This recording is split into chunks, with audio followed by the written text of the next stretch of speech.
Halo, nama saya William Jumanka Dioria Asgatno dengan NRP 130 219 318. Perkenalkan, nama saya Muhammad Orham Nur, NRP 1302192668.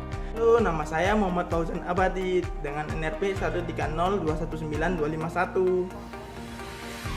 Nama saya Guntur Gumelar Wicaksono, NRP 1302191. Kenalkan, nama saya Vincent, NRP 130219231. Di video kali ini kami akan membahas tentang secara singkat apa itu COVID-19, bagaimana kebijakan pemerintah untuk menekan pertumbuhan kasus COVID-19 di Indonesia, dan kami juga melakukan wawancara dengan salah satu narasumber yang menjadi relawan COVID. Langsung kita cek videonya. Saat ini dunia kita sedang mengalami pandemi yang luar biasa, yaitu pandemi COVID-19. COVID-19 sendiri memiliki pengertian penyakit yang menular yang disebabkan oleh jenis virus yang baru ditemukan, yaitu coronavirus. Orang yang terpapar penyakit ini mengalami gejala-gejala seperti batuk kering, demam, kesulitan bernafas, sakit tenggorokan, demam, pilek atau bersin-bersin. Selain itu, untuk orang yang memiliki daya tahan tubuh atau imun yang rendah, penyakit ini akan sangat membahayakan sekali, bahkan hingga kematian.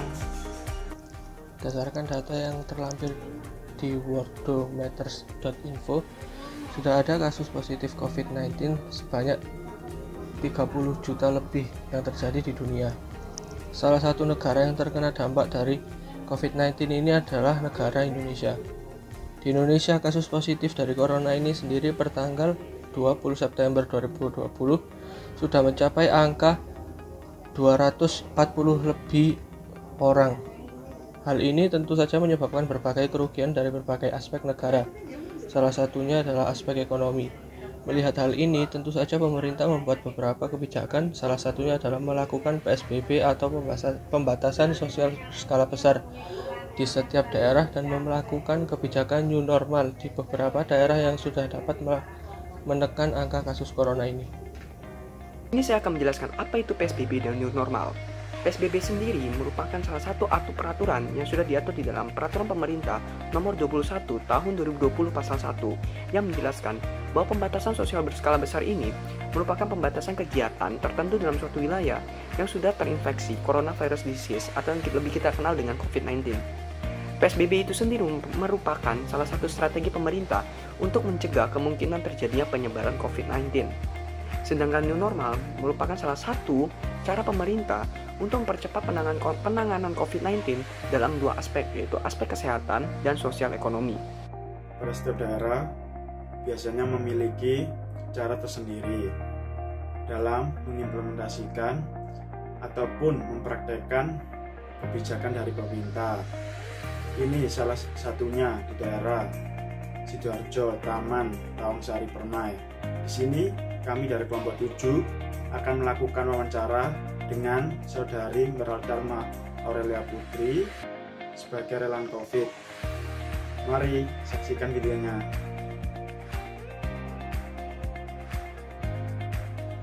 Saya sudah memiliki salah satu narasumber yang merupakan relawan dari COVID-19 yang berasal dari Sidoarjo. Mari kita beri beberapa pertanyaan untuk lebih mengetahui tentang penanganan COVID-19 di daerah tersebut. Nama saudara siapa?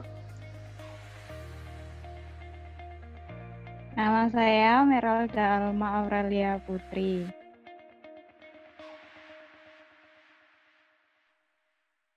Ada berapa orang di RT tersebut?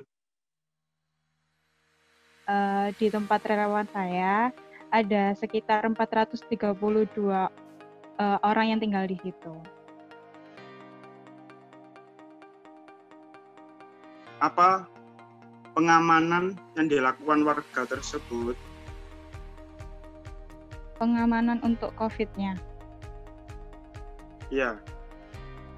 Kalau untuk pengamanan COVID-nya itu setiap malam ada jaga malam, ada jam malam. Setiap masuk ke perumahan situ dicek suhunya.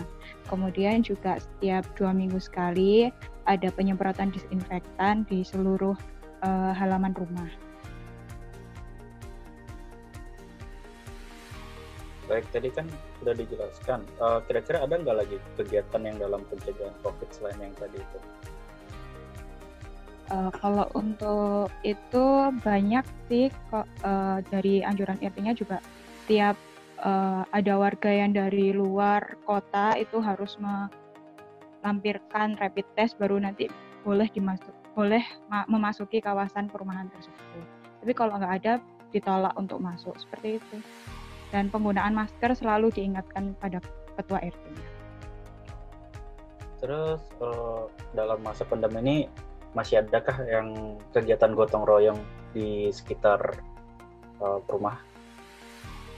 Kalau untuk kegiatan gotong royong mungkin seperti yang jaga malam. Yang jaga malam itu beberapa bapak-bapak yang ditunjuk untuk kegiatan jaga malam. Tapi kalau untuk perkumpulan yang lain-lain itu sudah tidak ada.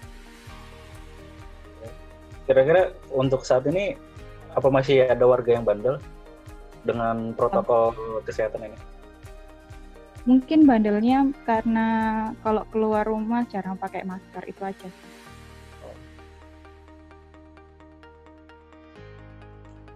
Selanjutnya, adakah konsekuensi jika tidak memenuhi protokol kesehatan yang telah ditentukan di wilayah tersebut?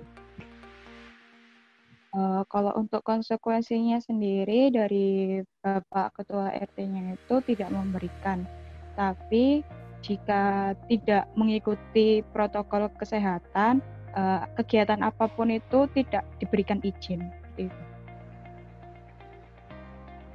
Bagaimana etika atau perilaku yang ditunjukkan warga sekitar dalam mengikuti protokol kesehatan? Karena dari tokoh masyarakatnya itu sangat sangat mengedukasi warganya agar selalu mengikuti protokol kesehatan, jadi warganya jadi tetap ikut mengikuti protokol itu, walaupun ada yang sedikit bandel juga. Kenapa menjadi relawan COVID-19 ini? Alasannya? Karena dari sebenarnya saya menjadi relawan COVID itu sebagai pengganti dari skripsi saya. Jadi laporannya itu dijadikan jadi skripsi. Tapi setelah terjun ke masyarakat langsung, saya senang karena bisa sedikit membantu pemerintah untuk memutus mata rantai penyebaran virus COVID ini.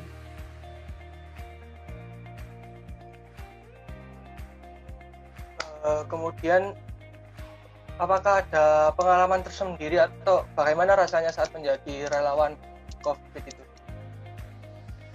Awalnya saya sedikit ragu ya, karena takut ditolak oleh warganya.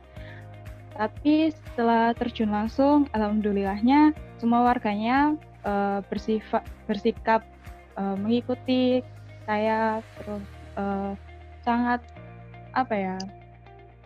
antusias lah karena adanya relawan ini.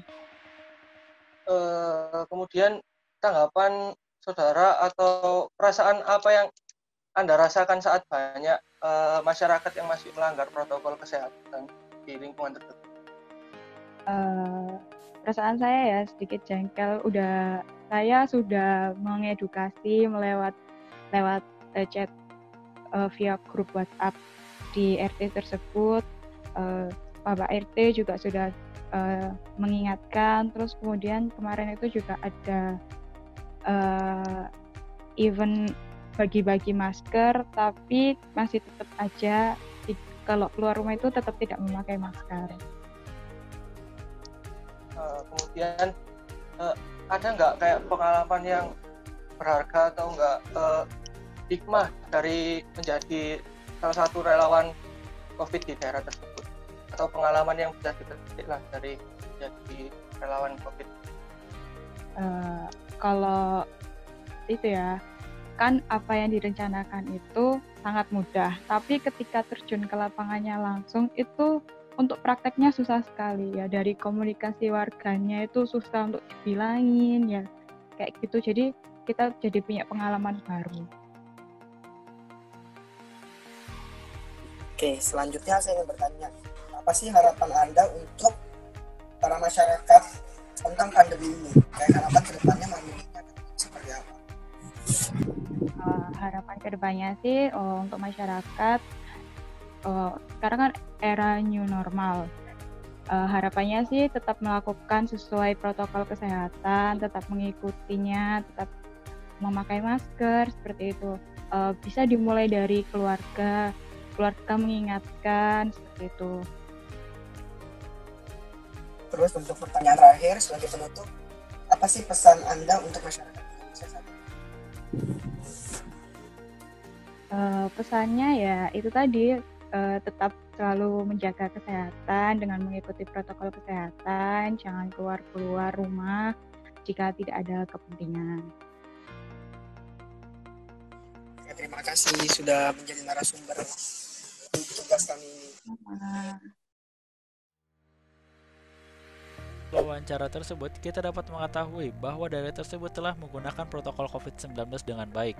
Namun masih ada beberapa masyarakat yang bandel tidak menggunakan anjuran protokol COVID tersebut. Dari sini, saya bisa memberikan saran kepada seluruh masyarakat untuk menjaga jarak, menjaga kesehatan, menjaga kebersihan, serta menggunakan masker jika berada di luar ruangan. Harapan kami semoga pandemi COVID ini segera berlalu agar kita dapat melakukan aktivitas kita seperti biasanya. Kami juga berterima kasih kepada seluruh dokter, seluruh relawan yang telah membantu dalam pencegahan COVID ini. Mungkin itu saja yang saya dapat sampaikan. Terima kasih.